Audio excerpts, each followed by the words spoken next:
que em outros projetores tem, né? Tem o Peak Mute, que é não é um bom nome mesmo. Tem uma padronização de tecnologia. É.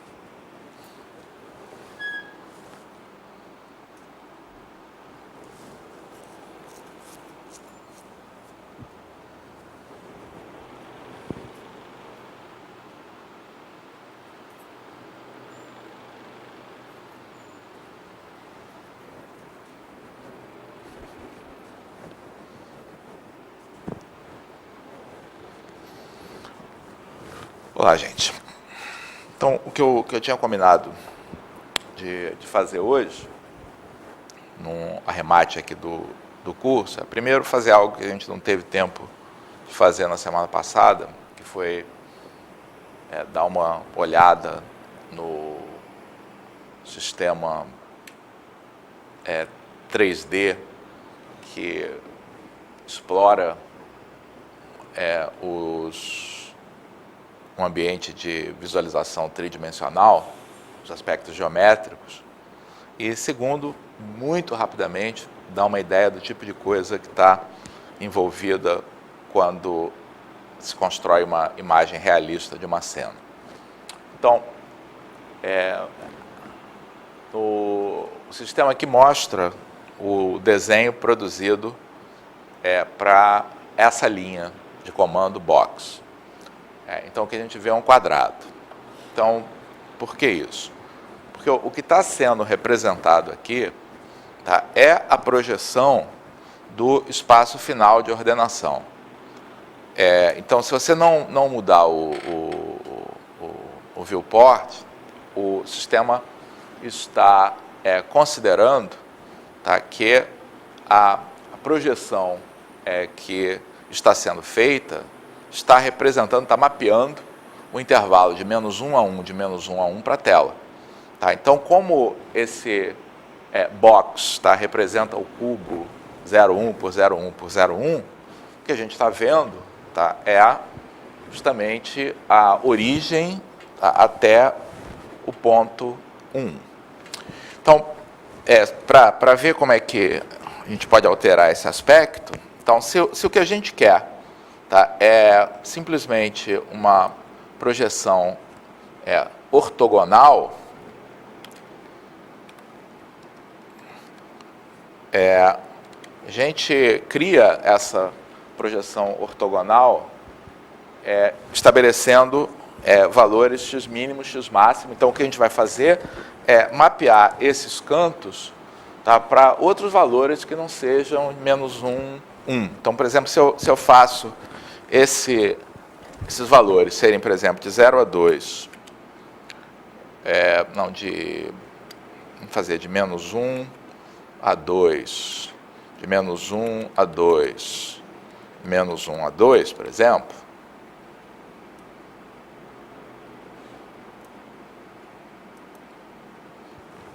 deu alguma coisa errada aqui, faltou uma vírgula.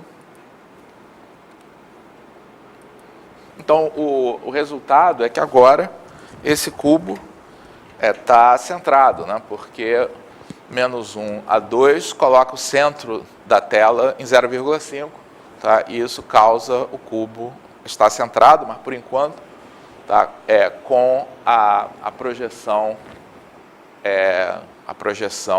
ortogonal. Eu começo a modificar o aspecto aqui do cubo aplicando transformações. Então, uma transformação possível é a transformação de rotação, por exemplo. Então, para especificar uma rotação, eu digo qual é o ângulo e digo qual é o eixo. Tá? Então, por exemplo, o efeito de eu fazer uma rotação de 15 graus em relação ao vetor 0, 1, 0, tá, é fazer uma rotação de 15 graus em torno do eixo Y, tá, e aí o cubo, no lugar de estar de frente para a projeção, foi inclinado. E aí eu posso combinar isso aqui com uma outra rotação, digamos uma rotação e 20 graus em torno do eixo Z. Tá? E o resultado, tá, é isso que a gente tem aqui. Vocês vão observar que parece um pedaço, tá, ali cortado. Tá? Esse pedaço aparece cortado porque depois que eu rodei, ele está batendo em cima de um desses planos near ou far que estão delimitando a minha cena. Tá? Então, provavelmente, isso deve estar batendo no plano near, né? Porque é o que está mais próximo, tá, aqui da gente, onde está acontecendo isso.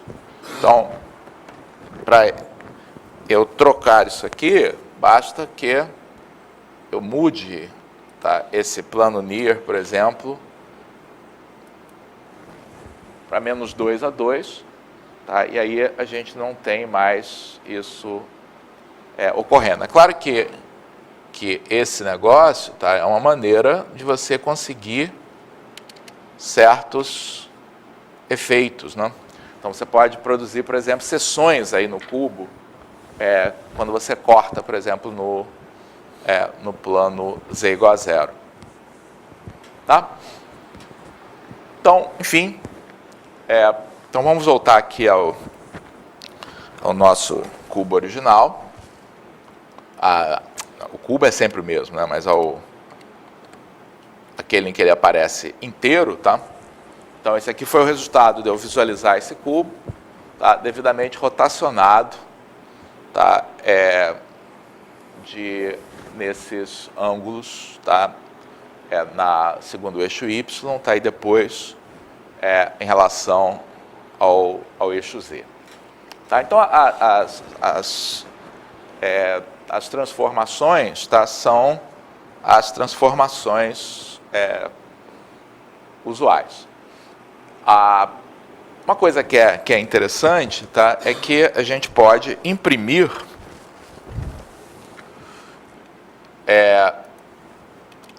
as matrizes que estão envolvidas aqui.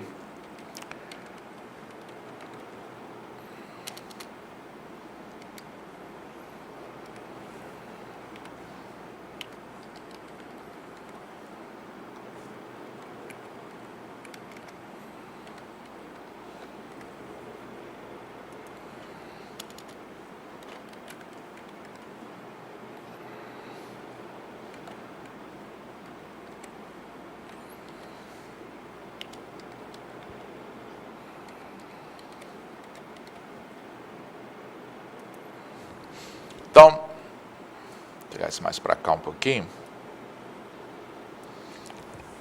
O que a gente está imprimindo aqui aqui do lado direito aqui da tela são as duas matrizes que o OpenGL mantém separadas, tá? Uma, a matriz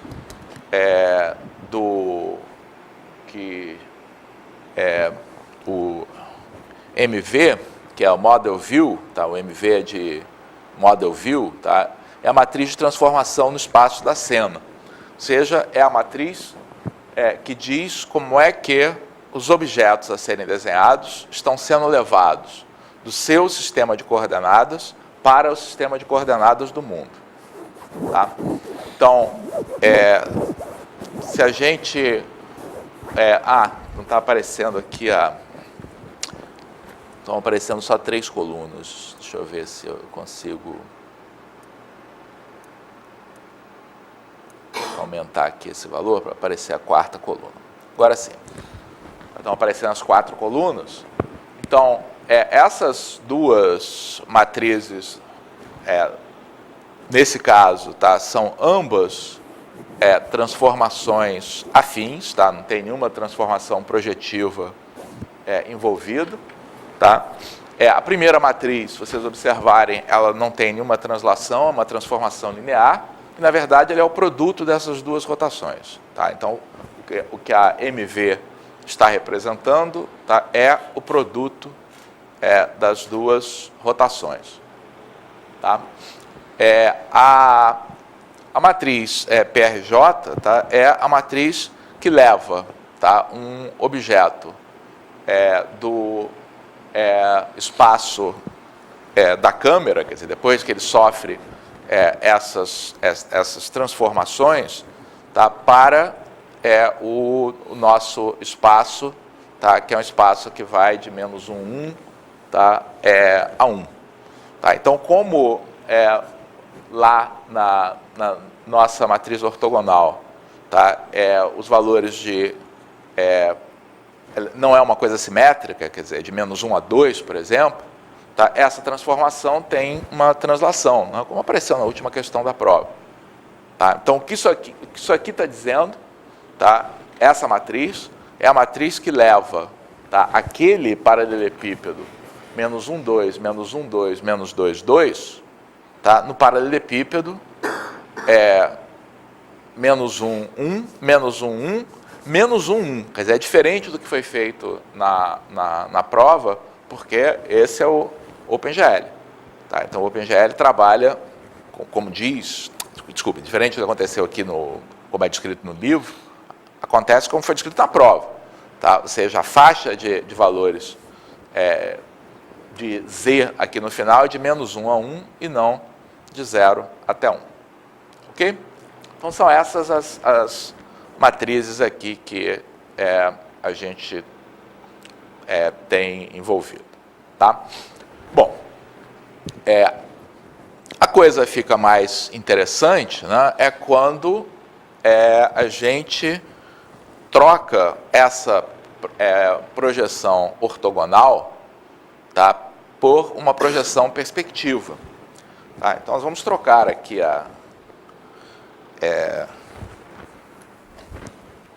essa projeção ortogonal por uma projeção perspectiva. Aliás,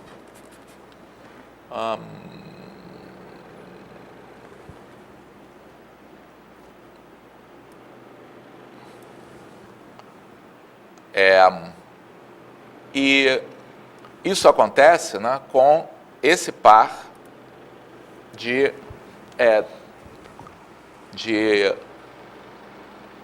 comandos, né, que estabelecem o PERSP, tá, que estabelece qual é a projeção perspectiva, tá, que a gente vai querer fazer, tá, e o LOOKAT. Eu estou na dúvida, não me lembro agora, tá, se o LOOKAT funciona também com a projeção ortogonal. Tá? Então, primeira coisa, vamos voltar aqui ao nosso cubo na posição padrão, tá, para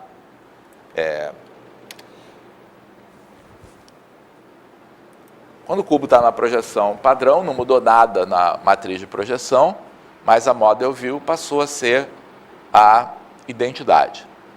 Tá?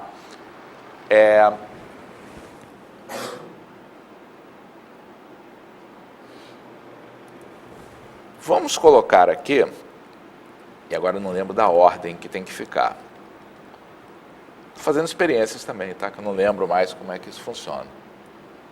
Vamos ver se a gente consegue, dentro desses comandos, modificar a nossa projeção, tá? Estabelecendo um novo LOOKAT, tá? Porque são dois passos, né? Um passo, o LOOKAT, ele é responsável por fazer a transformação do sistema de coordenadas do mundo para o sistema de coordenadas da câmera. Tá? Enquanto a PERSP e o ORTO são responsáveis para fazerem o resto do processo, de levar do sistema de coordenadas da câmera para o sistema normalizado do final. Então, em princípio, essas duas coisas funcionam de maneira independente, tá? Mas eu não lembro bem se a ordem aí de especificação faz diferença. Então, a gente experimenta para ver. Tá? Então, eu vou ainda trabalhar com uma projeção ortogonal, tá? Mas vou mudar, tá, a maneira como eu estou olhando para o cubo.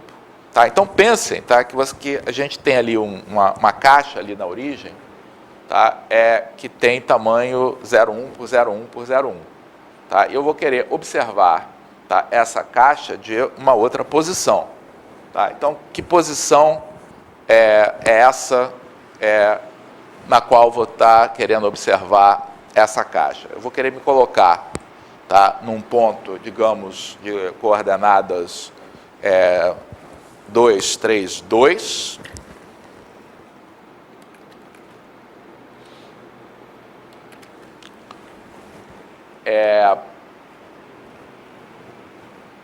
Olhando para a origem, por exemplo,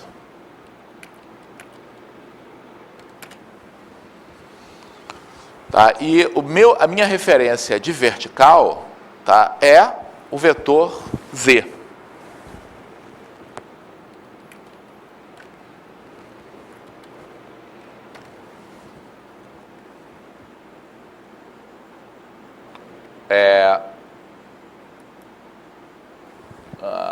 Algo está errado.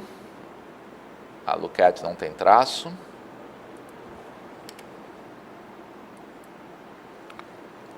Ele gostou de tudo direitinho, mas a gente não está vendo nada. Tá? Então, vamos aumentar aqui essa...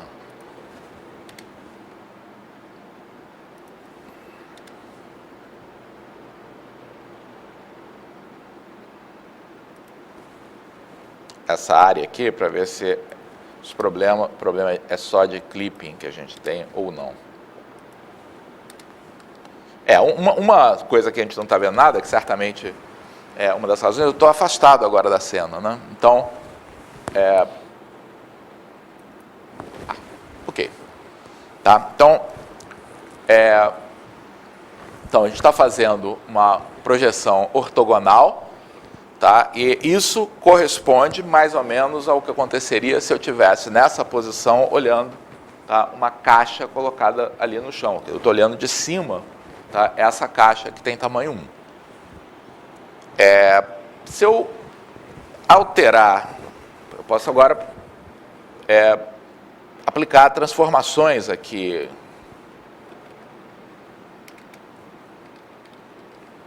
Eu posso, por exemplo, transladar essa caixa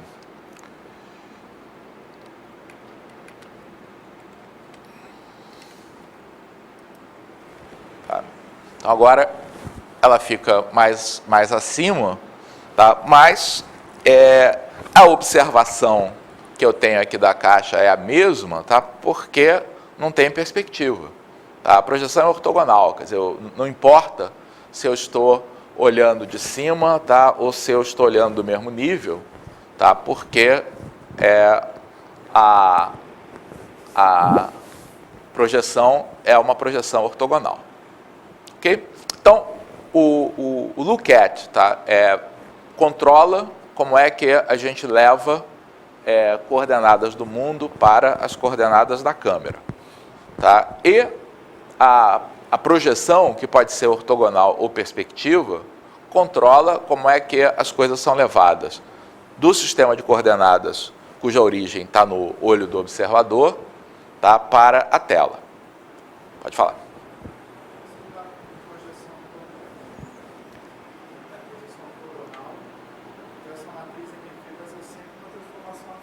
Certamente, sem dúvida. Quanto a gente está com projeção ortogonal, essa matriz, tá, é uma transformação afim. Tá? Não tem ponto de fuga. Tá? É o que a gente tem aqui nessa cena. Agora vamos então mudar, tá, essa projeção para uma projeção perspectiva. Então, o Luquette é o mesmo, tá? Mas agora, a gente vai querer colocar uma perspectiva, tá? E os parâmetros são qual é o ângulo, tá, de visão, tá? Então, vamos fazer primeiro uma coisa ampla, tá? 60 graus, por exemplo. Qual é o aspect ratio aqui? Então, como eu estou trabalhando com uma porção de visualização quadrada, tá, vou escolher esse aspect ratio igual a 1. tá? E vou dizer, tá, qual é o near e qual é o far, tá? E vou usar o mesmo que eu tinha antes, tá? De menos 5 a 5.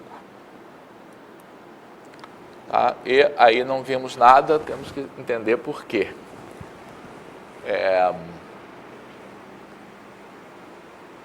Matriz...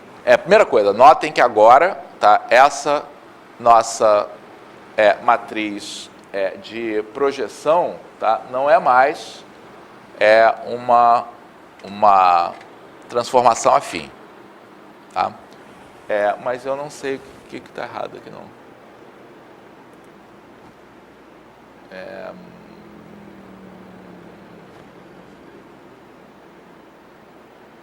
Vamos tirar esse translate aqui por enquanto.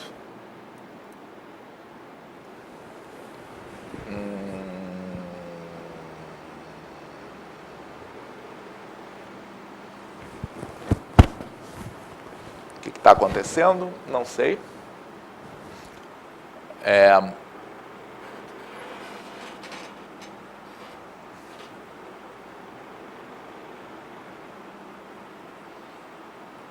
Eu acho que não faz diferença, mas por via das dúvidas.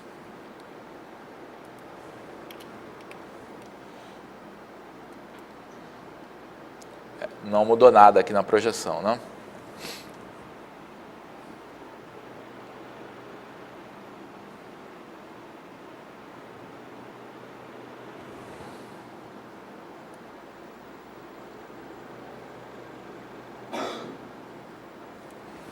Não sei.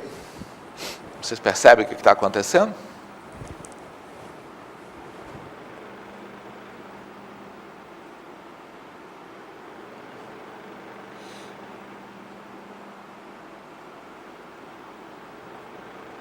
Coisa um pouco estranha aqui é aquele menos 1 ali na matriz de projeção, que eu esperava que fosse um 1 e não um menos 1.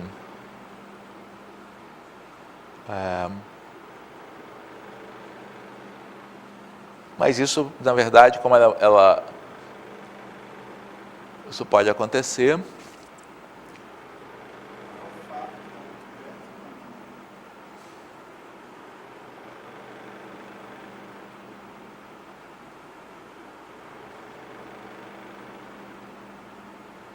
O far está muito perto?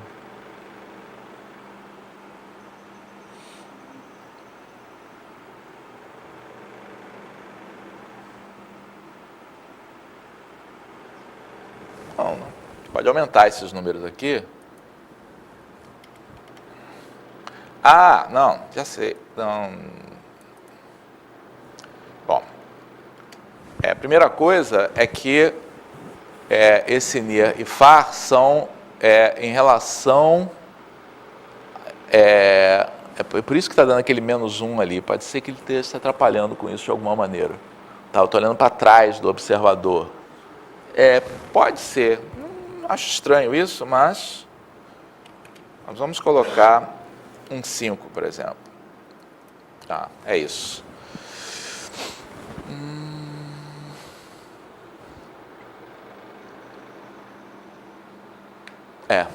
Pode ser que ao colocar esse negativo, isso atrapalhasse os algoritmos de clipping aí. Normalmente, o que a gente esperaria é que esses valores fossem valores positivos para ver o que está à frente do observador. Tá? Agora está fazendo sentido. Tá? Então, estou me posicionando, mais uma vez, num ponto que está 2 numa coordenada, 3 na outra, 2 na outra, tá? Olhando aqui para essa caixa, tá? E quando eu olho para essa caixa, eu estou olhando lateralmente, tá? E de cima. Tá? E agora faz diferença se a gente faz uma translação. Então, primeira coisa, agora tem ponto de fuga. Tá? As retas não estão mais paralelas. E agora, se a gente translada,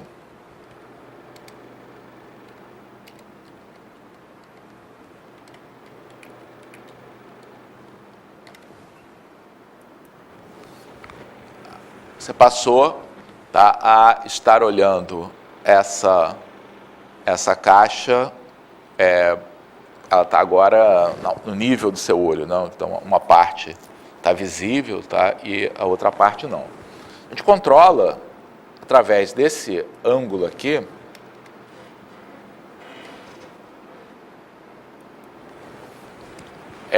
qual é a abertura da câmera, tá? Então, quanto maior esse ângulo, mais grande angular a câmera é, quer dizer, ela é mais capaz, tá, de observar uma área maior, tá? E isso causa também mais distorção, tá, aí na perspectiva, porque o que está bem na sua frente praticamente não sofre alteração na perspectiva, é quase igual à projeção ortogonal. Quanto mais no canto você esteja, tá, mais deformada é essa visão. Ok? Então, aí é com vocês aí explorar mais esse ambiente. Outra coisa aí que eu queria mostrar, não coloquei ainda o link na página, mas vou colocar.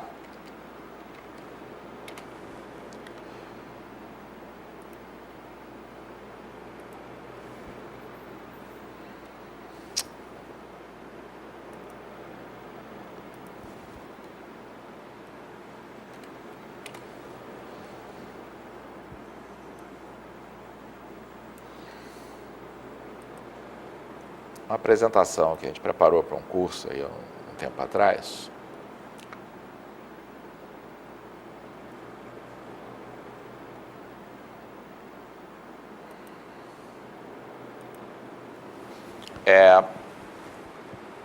Preparei junto com o professor Anselmo Montenegro, lá da Universidade Fluminense, que tem uma apresentação, né, relativa a modelos de iluminação, né? Então, a parte de projeção perspectiva, tá, e do tratamento de visibilidade, tá, que a gente não discutiu aqui nesse programa, mas isso é feito essencialmente usando o Z-Buffer aí nos computadores atuais.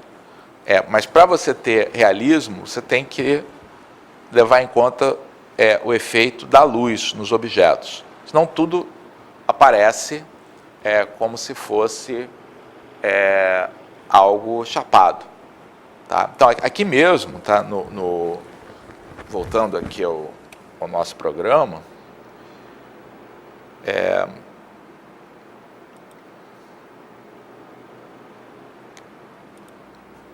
se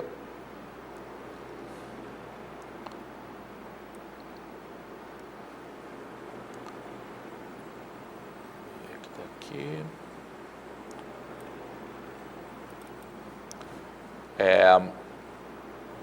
se você simplesmente na verdade nem tem, tá? Porque eu não cheguei a implementar o que acontece com esses desenhos, caso eles sejam preenchidos com uma cor. Então, esse desenho só desenham linhas mesmo. Mas se você preencher com uma cor esses polígonos, você vai ter uma ideia de realidade ainda pior do que desenhando as linhas. Porque quando você desenha as linhas, tem uma ideia estereotipada de profundidade. Você consegue decodificar que umas linhas estão no fundo, outras estão na frente, mesmo não escondendo as linhas. Você consegue imaginar aquilo ali como sendo um cubo feito de arame. Mas quando você preenche, você passa a olhar aquilo ali como um polígono. Tá? E aí perde completamente essa noção de tridimensionalidade. Então, para que essa tridimensionalidade apareça, você precisa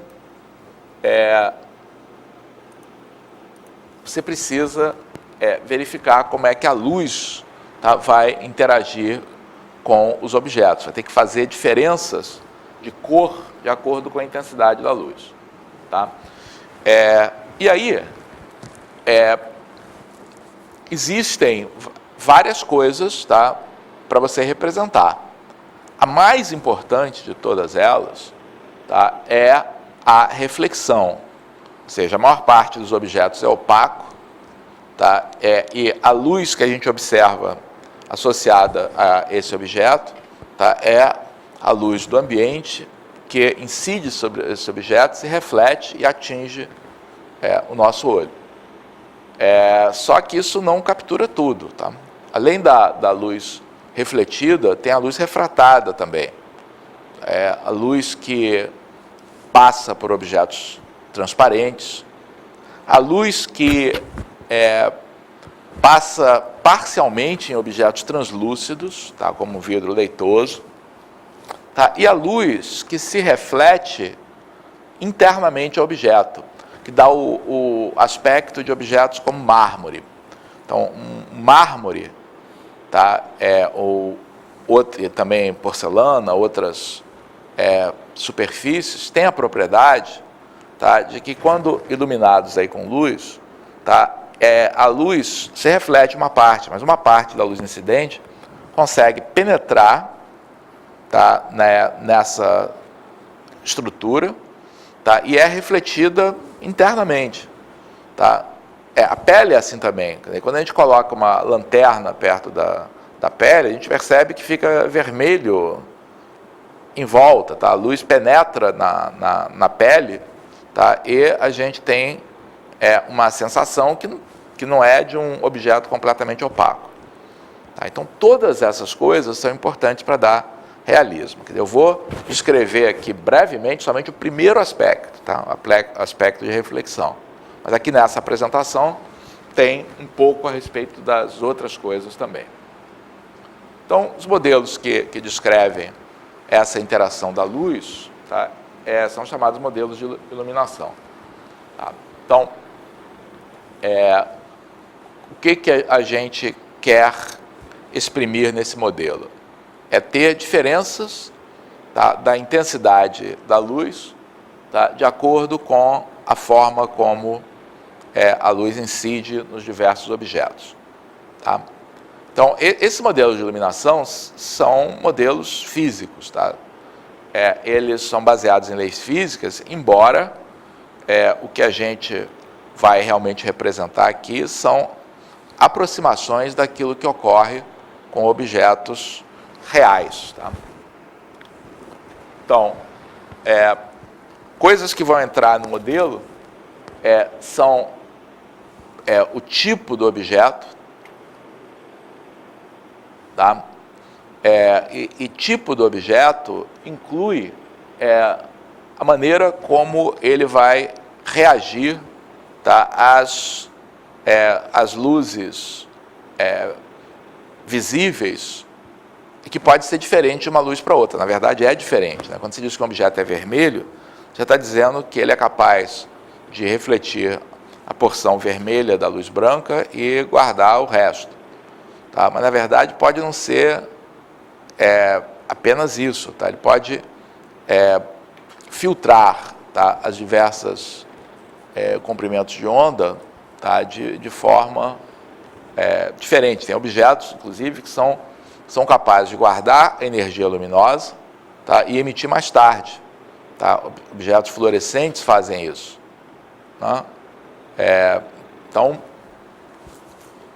já sabe que vai ter que trabalhar com simplificações aí para poder fazer alguma coisa.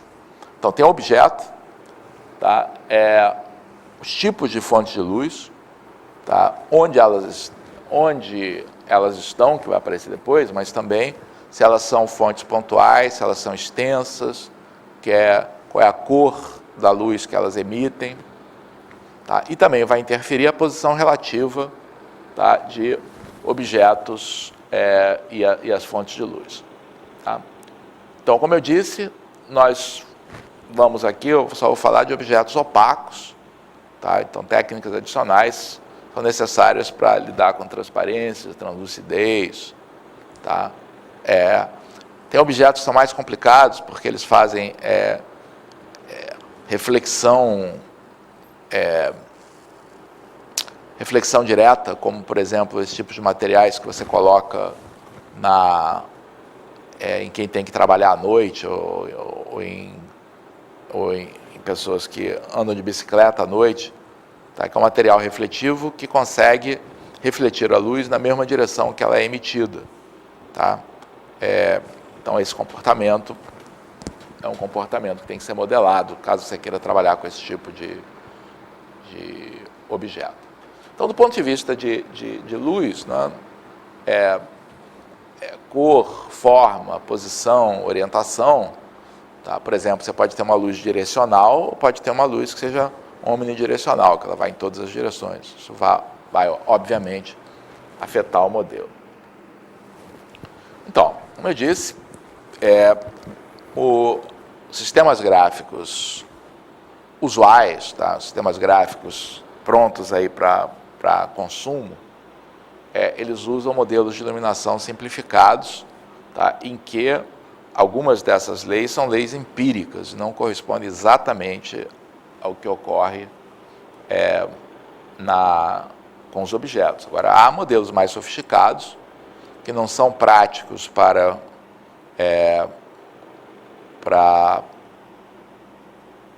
sistemas aí de pronto consumo, porque demora muito tempo para você processar uma cena, mas que podem ser usados quando você precisa gerar imagens altamente realistas offline. Então, por exemplo, para um efeito especial num filme que você pode precisar gastar um dia, né, para gerar 10 segundos aí de filme. Então, o método da radiosidade é um desses métodos. Então, o modelo básico aqui é o modelo que exprime a porção da luz emitida que é refletida pelo objeto. Tá? Então,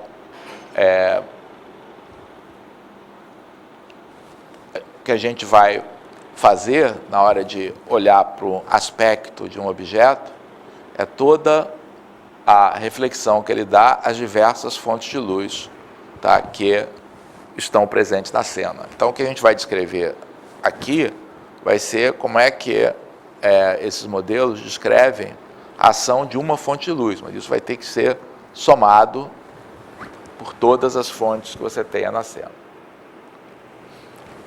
Então, o único modelo aqui que a gente vai tratar também, tá, é esse em que a gente tem uma fonte de luz pontual e omnidirecional.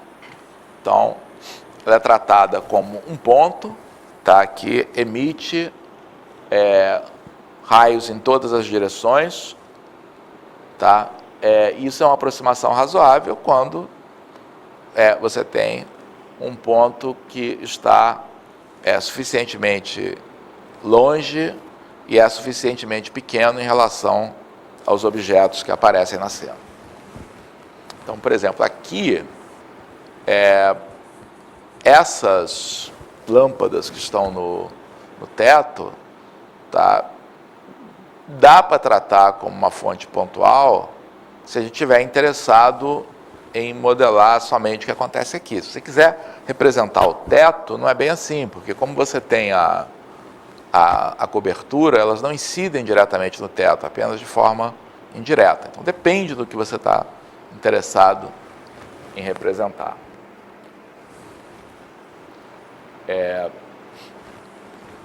Caso seja necessário, a gente pode usar, tá, um modelo de luz distribuída. Por exemplo, para levar em conta a iluminação aqui do auditório proporcionada pelas janelas, provavelmente a melhor maneira seria usar algo desse tipo.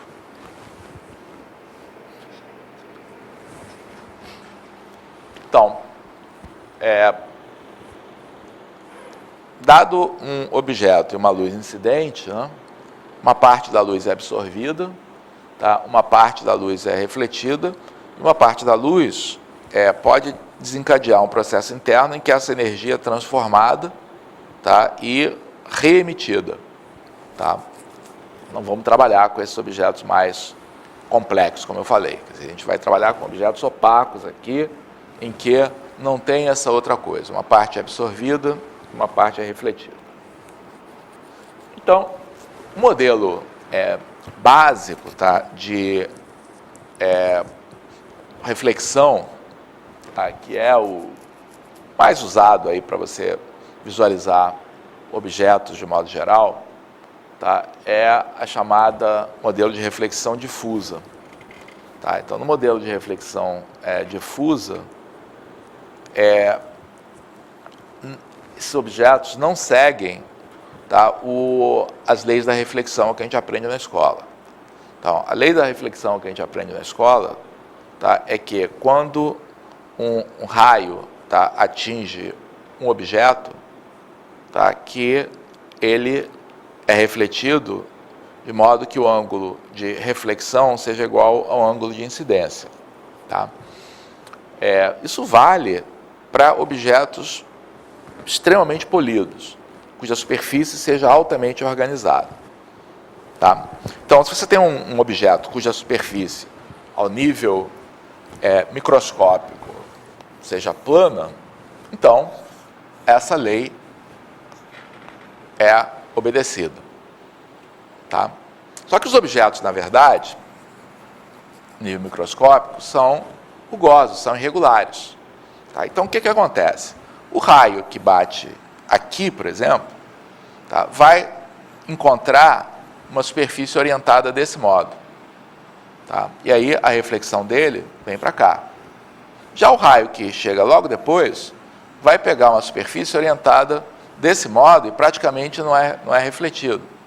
Já o que bate aqui, então, numa área de incidência muito pequena, tá, você tem raios sendo... Então, você tem uma fonte aqui que está emitindo um feixe de raios fino aqui, tá? Mas esses raios são refletidos em várias direções, tá? Porque o objeto é rugoso. Então, você tem uma variedade de normais aqui num intervalo pequeno. Tá? Então, a aproximação que a gente faz para representar esses objetos, tá, é que todo raio incidente, tá, é igualmente refletido em todas as direções. Tá? Isso corresponde, tá, ao aspecto daqueles objetos, tá, que a maneira como eu os vejo, tá, não é influenciada pela minha posição relativa em relação a esses objetos. Então, quando eu estou olhando aqui para o chão, tá, não importa se eu estou olhando daqui ou daqui, não muda de aspecto. Mas quando eu olho aqui para a mesa, tá, faz diferença. Eu mexo a cabeça, o aspecto muda. Tá? Por quê? Porque essa superfície ela foi polida, né? Tem um verniz aqui. Então, esse verniz que é colocado em cima da mesa, né, provoca um comportamento que é mais desse tipo do que desse tipo que está aqui. Tá? Objetos de verdade, né, não são nem uma coisa nem outra. Tá? Nem são espelhos perfeitos, tá? Nem são difusores perfeitos. Tá? A maneira como o comportamento, tá, de um objeto como esse, tá, o comportamento óptico dele é descrito, tá, é extremamente complexo. Tá? O que você tem que fazer?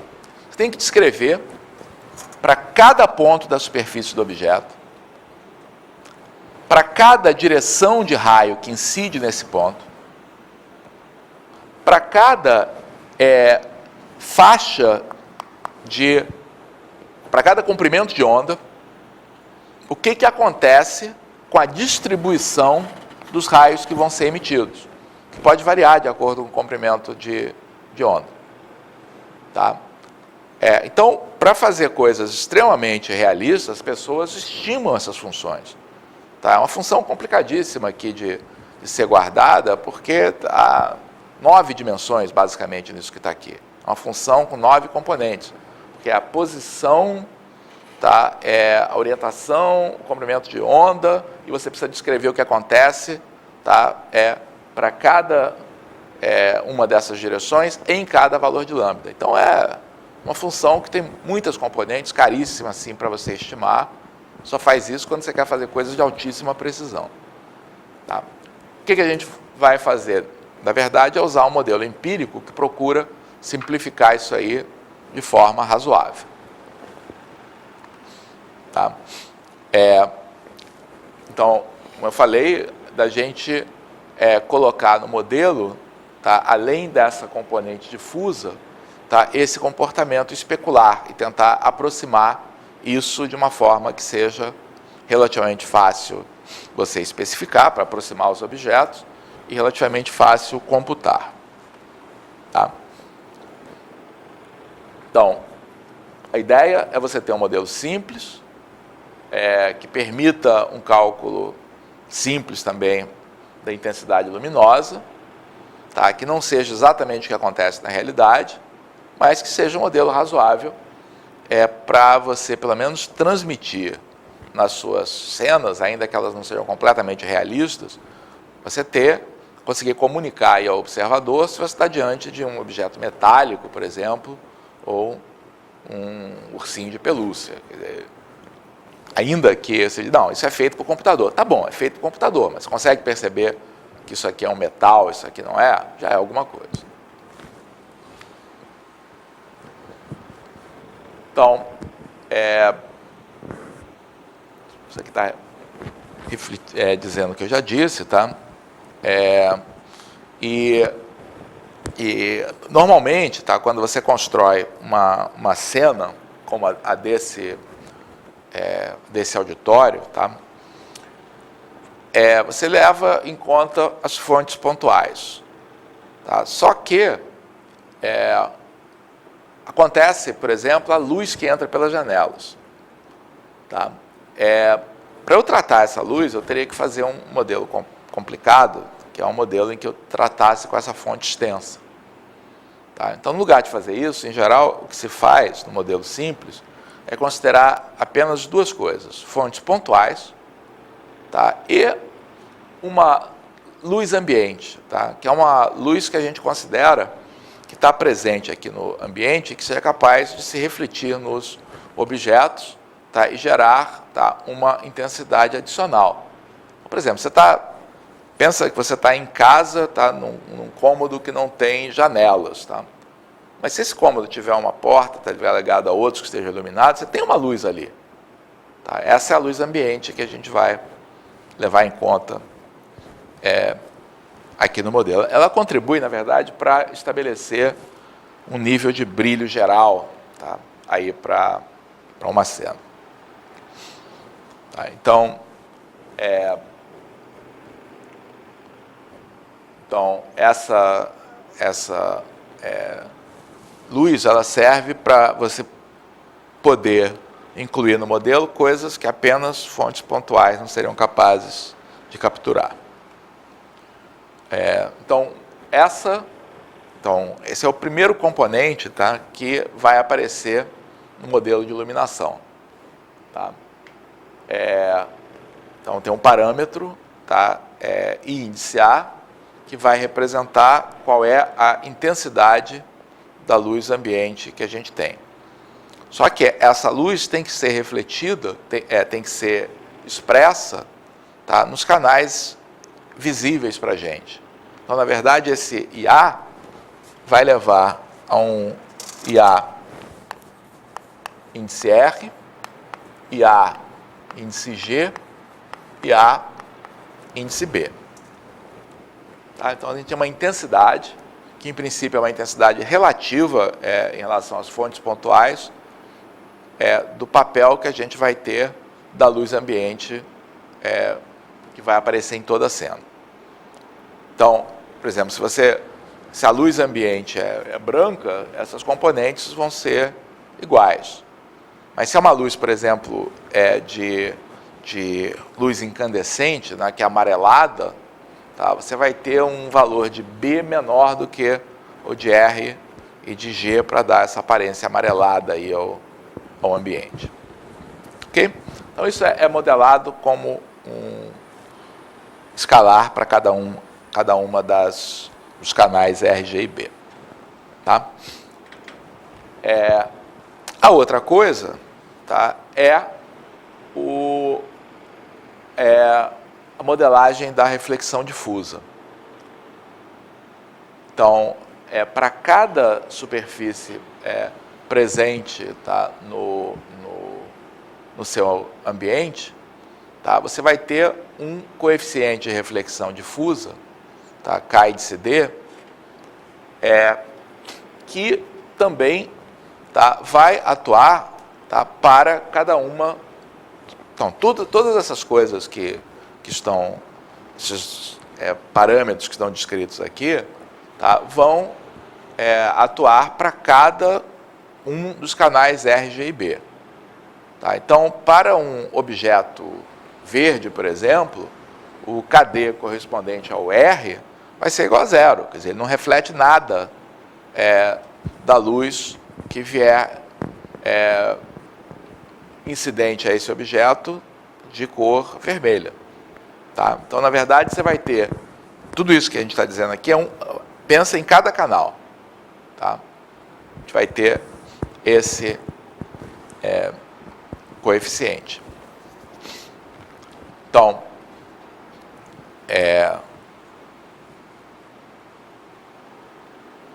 a luz ambiente, tá, em cada um dos objetos, tá, vai contribuir com uma intensidade que vai ser o produto, tá, da luz ambiente correspondente àquele canal, tá, multiplicada, tá, pelo coeficiente de reflexão difusa correspondente a esse canal. Okay? Então, esse é um dos termos que vai aparecer na nossa equação. Tá? Então, se você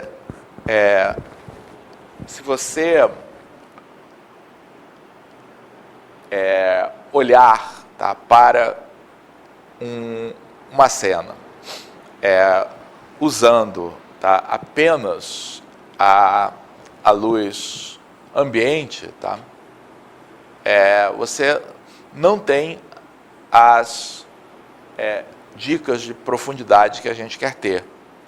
Porque se você tiver apenas essa aproximação da luz ambiente, como a gente está supondo, tá, que a luz está incidindo de todos os lados do mesmo modo, tá, um cubo, por exemplo, vai continuar aparecendo como um polígono, porque não importa a orientação, tá, a quantidade de luz que vai estar sendo refletida em cada face é a mesma. Tá? Então, para que você tenha alguma dica, tá, de profundidade, você precisa, tá, de algum modo, colocar no seu modelo o fato de que a luz não está distribuída uniformemente no ambiente.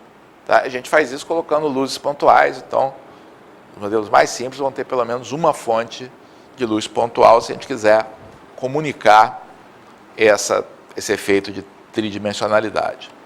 Tá? Então, essa fonte de luz, tá, do ponto de vista do observador, se o objeto é um difusor perfeito, tá, é indiferente o aspecto desse objeto em relação ao observador. O que eu estou dizendo tem um cubo aqui, tá? Se você tem uma face que aparece mais brilhante, mais clara do que a outra, isso vai acontecer, não importa se está sentado aqui ou se está sentado lá, tá? Porque o nosso modelo, tá, é tal que a luz, uma vez incidindo sobre o objeto, tá, ela se reflete, tá, igualmente em todas as direções. Tá? Mas, uma coisa que é importante, tá, é que a ação, tá, de cada luz, tá, sobre o objeto, tá, essa, tá, vai ser levada em conta aqui no nosso modelo. Tá? Então, o que vai fazer diferença aqui no nosso modelo? Então, aqui está o observador. Tá? Então, o observador está olhando aqui para a cena, tá? Ele está numa posição qualquer. Tá? E aqui, digamos que ele esteja observando, tá, essa superfície e essa superfície. Tá? Digamos que essas superfícies, tá, aqui ele está muito de lado, não vou colocar ele mais para cá. Digamos que essas superfícies, tá, estejam sendo iluminadas por uma fonte distante que está vindo nessa direção aqui. Então, como é que esse negócio vai aparecer para o observador? O que acontece é que essa face aqui do objeto está sendo iluminada de frente, tá, diretamente, tá, pela luz. Enquanto essa face que está aqui vai estar sendo iluminada de raspão pela luz. Tá? E isso, tá, é levado em conta, tá, no modelo. Tá? Então, qual é a ideia? Não vou entrar em detalhes aqui, tá? Mas a ideia é que se você tem aqui, tá, um feixe de raios, tá, incidindo sobre um objeto, se o objeto, tá, está aqui nessa posição vertical, tá, então, associada a essa dimensão do objeto, eu tenho uma energia luminosa que vai ser refletida em todas as direções. Se o objeto é inclinado, como esse aqui, tá, ele recebe a mesma quantidade de energia luminosa. Só que essa energia luminosa está dispersa numa área maior. Então, eu, observador, quando eu observo um pedacinho aqui dessa superfície, eu percebo menos luz por unidade de comprimento, tá, do que se eu estiver olhando ele de frente. Tá? Então, esse o efeito que está ocorrendo aqui. Quer dizer, o que a gente percebe, tá, é a densidade de energia luminosa. Nem a energia luminosa total, mas a densidade de energia luminosa. Tá? E tem menos energia luminosa por unidade de área, tá, aqui do que aqui. Tá? E o fator que representa isso é o cosseno aqui do ângulo. Né? Então, a quantidade, tá, de luz que vai ser refletida por unidade de comprimento, tá, depende do ângulo que a luz faz com a superfície. Tá? Então, explicando isso, não vou entrar nesses detalhes. Então, a ideia, tá, é que, apesar da luz ser espalhada de forma idêntica em todas as direções, a intensidade da luz que é percebida, tá, depende da orientação da superfície. Tá? E quem modela isso, tá, é o ângulo θ. Então, como é que a gente calcula esse efeito? Então, na hora de verificar qual é o efeito de uma luz pontual, tá, num determinado ponto da superfície, tá, a gente leva em conta a normal da superfície com o ângulo, com o vetor que liga o ponto da superfície até a fonte luminosa. Tá? Então, se essa fonte está no infinito, tá, o Sol, por exemplo, esses vetores são sempre os mesmos. Se é uma fonte pontual aqui na finita, tá, isso aí varia de acordo com a posição de cada ponto. Tá? Então, esse ângulo θ aqui é que vai funcionar, o cosseno dele vai funcionar como um redutor dessa energia, e é o que faz as faces que estão voltadas para a fonte luminosa ficarem mais brilhantes do que aquelas que formam um ângulo em relação à luz incidente. Tá? Então, a lei que representa isso, tá, é que o termo, tá, de energia luminosa correspondente a cada luz pontual é expresso pelo mesmo coeficiente de reflexão difusa, que já tinha aparecido lá na luz ambiente, multiplicado pela intensidade da luz, então eu posso ter luzes mais fortes do que outras aqui no meu ambiente, multiplicada pelo cosseno desse ângulo, que mede o ângulo entre a normal superfície e ao vetor que liga o ponto até a fonte luminosa. Ok? Então, somente com esses dois termos, tá, reflexão ambiente, tá, mais esse aqui, a gente já tem algo que é suficiente para você poder criar ambientes em que você consiga olhar para figuras geométricas, entender a geometria de superfícies, sólidos, etc. E você ainda não tem muita preocupação com o realismo, mas já é suficiente para nos ajudar a entender a geometria de cenas tridimensionais. Só com isso já dá para fazer uma brincadeira razoável. Tá? Só comentando que calcular esse cosseno, na verdade, é calcular o produto interno dos vetores unitários aí nessas direções. Né? E se a gente combina os dois termos até agora, tá? Então, se você tiver objetos na cena que você queira tratar como difusores perfeitos, tá? Essa é a equação que vai dar a intensidade em cada ponto, tá? Em cada canal. Tá? Volto a dizer, cada uma dessas coisas, você tem uma equação dessas para cada canal R, G e B. Tá? Agora, com isso, você não vai ter esse tipo de efeito. Tá? Esse tipo de efeito aqui, então, o que a gente está olhando? A gente está olhando aqui um ponto, tá? Um highlight, tá? Um ponto brilhante que corresponde ao fato da gente estar enxergando essa fonte luminosa refletida, tá? Nessa superfície. Um objeto que seja difusor não tem isso, tá? Porque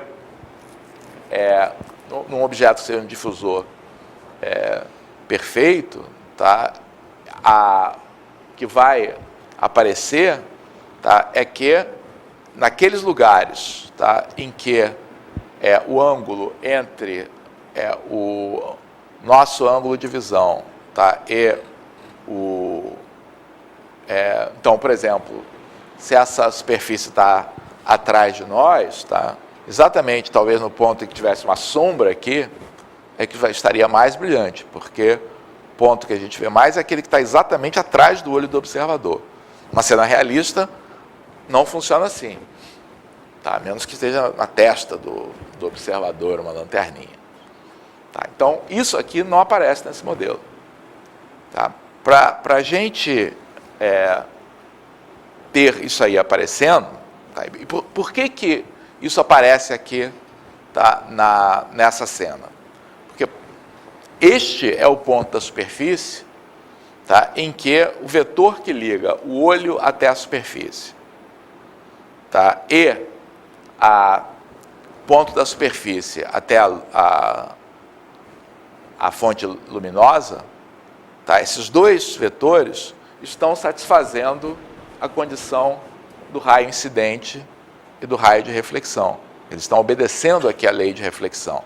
Quer dizer, a normal aqui nesse ponto é exatamente a bissetriz aqui desses dois raios. Tá? Porque esse objeto tem um comportamento, pelo menos parcialmente, especular. Então, se a gente quiser colocar esse tipo de comportamento, que é fundamental para que o objeto transmita a ideia de superfícies polidas, como metal, por exemplo, a gente precisa fazer algo diferente. Tá? Então, a gente tem que modelar essa reflexão especular. E aí, a ideia da reflexão especular é você colocar no seu modelo empírico, porque isso aí não corresponde exatamente ao que acontece nos objetos. A gente coloca no nosso modelo empírico, tá, algo que diga o seguinte: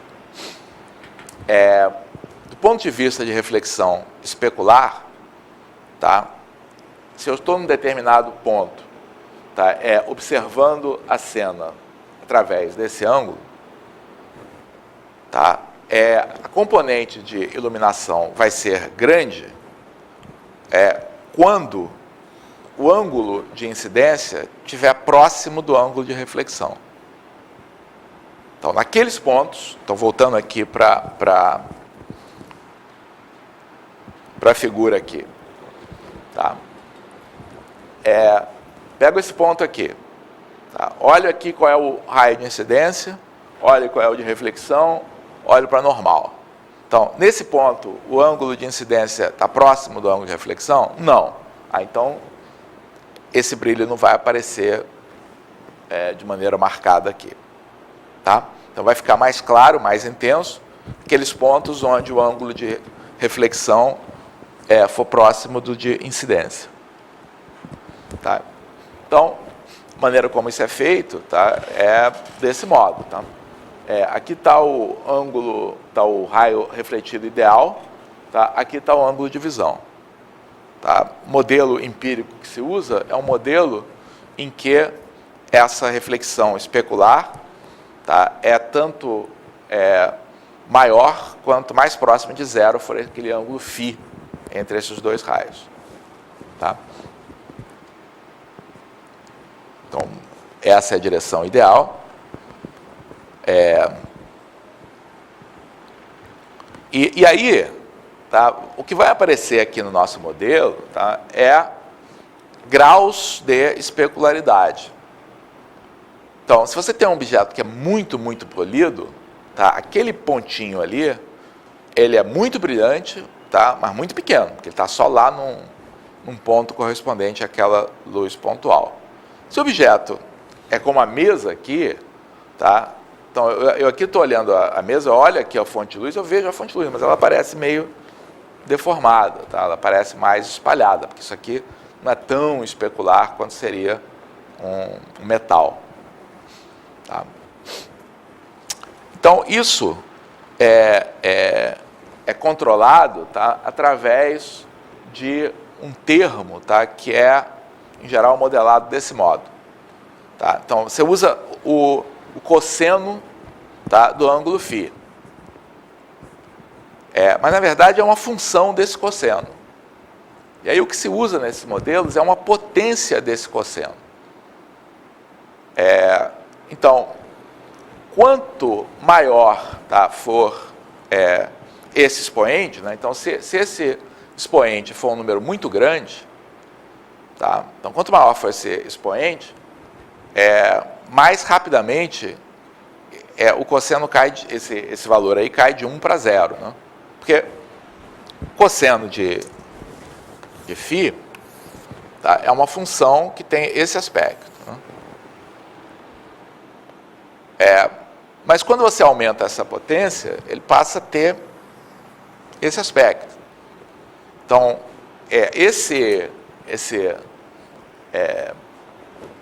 esse modelo aí foi proposto aí por uns pioneiros aí na área, que é chamado de Fong, tá? E ele normalmente é o que se chama, não sei se tem um bom termo em português, tá? Em inglês chama shininess.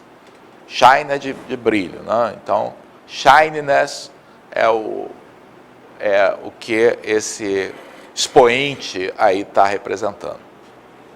Ok?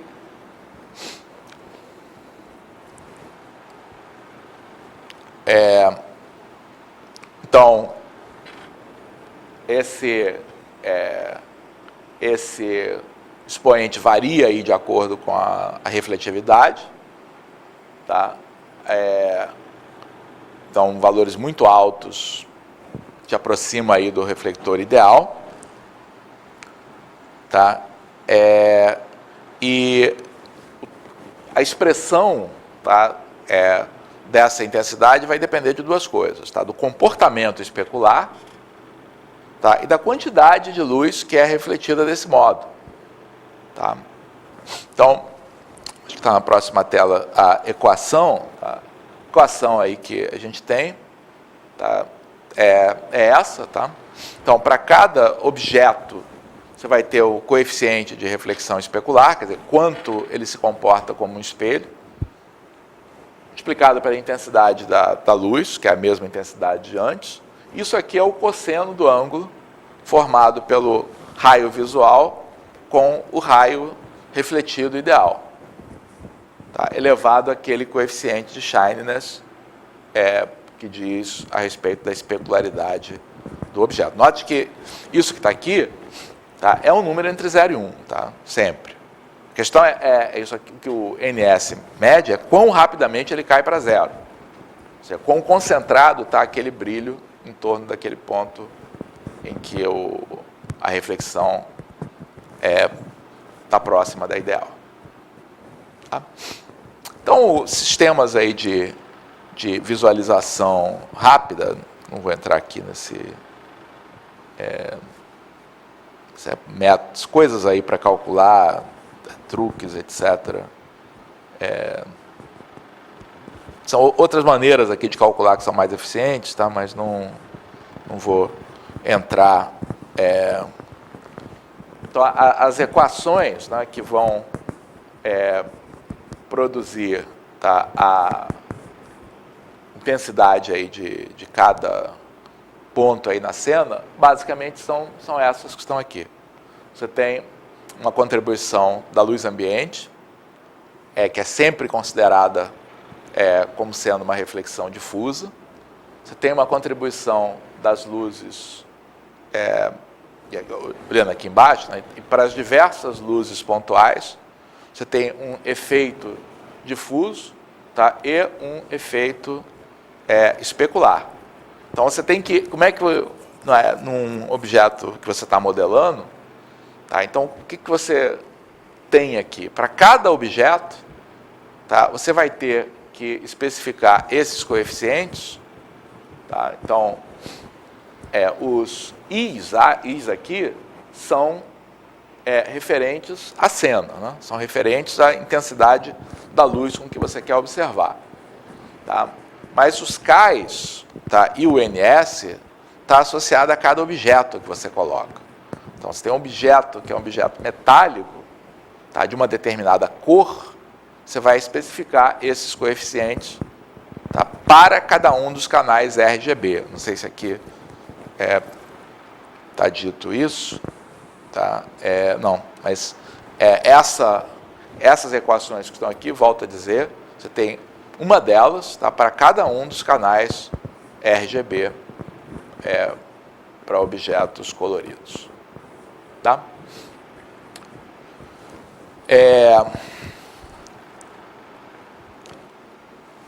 Aí a gente começa a colocar coisas que permitem enriquecer, tá, essa modelagem. Por exemplo, no mundo real, tá, a intensidade da luz que atinge um objeto da cena depende da posição que o objeto esteja. Se você tem uma lanterna iluminando um objeto que está a 1 metro, a intensidade é uma. Se estiver a 10 metros, é outra. Tá? Mais uma vez, é por causa de que a energia se propaga em todas as direções. Então, na verdade, aqui uma fonte luminosa. Tá aqui um objeto, está aqui outro objeto. Então, o que está acontecendo? Você pega a energia luminosa que chega aqui, corresponde a essa fração da energia total emitida. Mas quando o objeto está mais longe, esse ângulo é um ângulo menor. Então, uma fração menor da energia luminosa chega nesse objeto. Então, objetos que estão mais longe recebem menos fótons, tá? Recebem menos energia luminosa, Tá? E essa quantidade de energia, né, como a gente está falando de área aqui que recebe, isso aqui é proporcional ao quadrado da distância, tá, do observador. Quer dizer, comprimentos são proporcionais à distância, áreas são proporcionais ao quadrado da distância. Tá? Então, esses modelos podem ser incorporados aí para mais visualização, em que isso é claro que só faz sentido em cenas muito grandes, né? Que você tenha objetos que estejam, que você queira modelar na mesma cena objetos que estão próximos à fonte luminosa e outros que estejam muito distantes. Então, a lei física é inversamente proporcional ao quadrado da distância, mas isso dá problema quando você está muito próximo do objeto. Tá? E aí, normalmente, o que se usa é uma lei empírica, tá? Em que tem um termo constante, um termo do primeiro grau, tá? E um termo quadrático. Aqui sim. Finalmente, tá? Levando em conta que a gente tem cores, tá? Esse é um modelo que os visualizadores assim, mais comuns, tá, usam. Tá? Então, uma equação para cada canal. Tá? Um possível fator de atenuação, tá? Em função da distância que a luz esteja, no caso mais simples, tá? Isso aqui é igual a 1. E a componente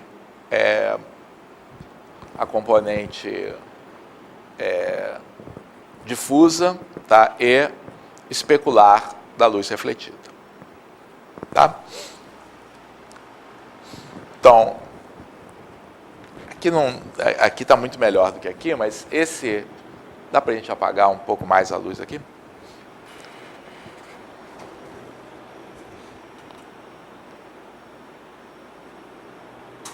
Então, esse é um objeto, tá, que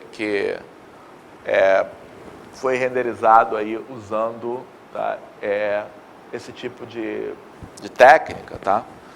E aí a gente vê aqui o efeito aqui das diversas coisas. Então, qual é a cena? A cena, tá, é uma bola, uma esfera vermelha, tá, vista por uma luz que está aqui em cima desse lado. Então, se você não tivesse luz ambiente, tá, tudo que estivesse aqui estaria preto, tá? Completamente preto. Porque tudo que estivesse aqui nessa região, isso aqui não é iluminado pela luz. Tá? Não tem nenhuma luz incidindo aqui. Então, luz ambiente serve para que, mesmo quando você tenha... E na prática, esse objeto não estaria no escuro, porque certamente essa luz ia bater no objeto, ia se refletir em outros. Tá? Você ia ver alguma coisa ali, mesmo que só houvesse essa fonte pontual. Tá? Então, aqui só está contribuindo, tá, a luz ambiente. No objeto, de modo geral, está contribuindo, tá, a componente difusa. Tá? E tem, tá, uma componente especular, né? Então, o que está acontecendo aqui? Que a luz está vindo daqui e alguém está vendo aqui de frente esse objeto. Então, com isso, a gente vai ter um brilho especular ali na... É claro, você vai dizer, é boa essa renderização? Não é, tá? É bastante ruim até. Mas é o que um modelo... Então, provavelmente esse é um modelo, tá, em que a gente pode dizer, não, a shininess aí certamente não é muito grande, porque a área aqui do highlight está grande demais. Mas provavelmente o que está acontecendo é que o coeficiente de reflexão especular, esse está muito alto. Tá? Então, o que aconteceu foi que na hora que você calculou essa intensidade, tá, porque essas intensidades normalmente, tá, são medidas na escala de 0 até 1. Então, quando você chega a 1, você chega à intensidade máxima. Então, provavelmente o que aconteceu aqui é que o coeficiente de reflexão especular foi muito alto, Tá? E aí estourou, tá, a escala. Tá? Passou de 1, então na hora de você renderizar, você vai renderizar como sendo 1 em todos os canais, aparece esse efeito completamente branco que está aqui. Ok? Bem, aí a partir daqui, tá, aqui na apresentação, caso vocês desejem, vai se falar um pouco mais sobre como é que a gente sai desse modelo básico, tá, para modelos mais complicados. Quem quiser explorar esse tipo de visualização, tá, uma boa maneira de olhar para isso, infelizmente eu não trouxe o meu notebook em que podia ter dado um exemplo, tá, usando os chamados visualizadores VRML.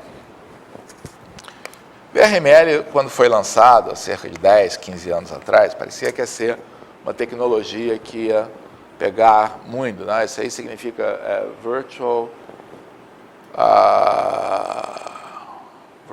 R de quê mesmo? ML de Modeling Language, Virtual Reality Modeling Language, a linguagem de modelagem de realidade virtual, tá? Em que todos os browsers, numa determinada época, vinham com plugins aí para esse tipo de visualização, tá? E você conseguia olhar para arquivos gravados nesse formato, tá? E explorá-los. Tá? Hoje em dia, continua havendo plugins, mas isso normalmente não é suportado nas instalações padrões. Tenho certeza que na versão do Firefox, do Explorer que tem aqui, não vai dar suporte para isso. Mas tem muitos clientes aí que estão nos computadores aí de vocês. Se vocês procurarem por clientes VRML, vocês vão encontrar. Tá? E objetos e cenas são especificados aí em VRML usando exatamente as ideias que a gente viu aqui. Então, objetos são dados por primitivas, como box, cone, cilindro, esfera. E objetos têm os seus aspectos, que são dados por esses coeficientes todos. Tá? E essa é uma boa forma de quem quiser explorar mais, tá, a visualização tridimensional. Tá? Ficamos por aqui, então. Obrigado aí pela presença de vocês.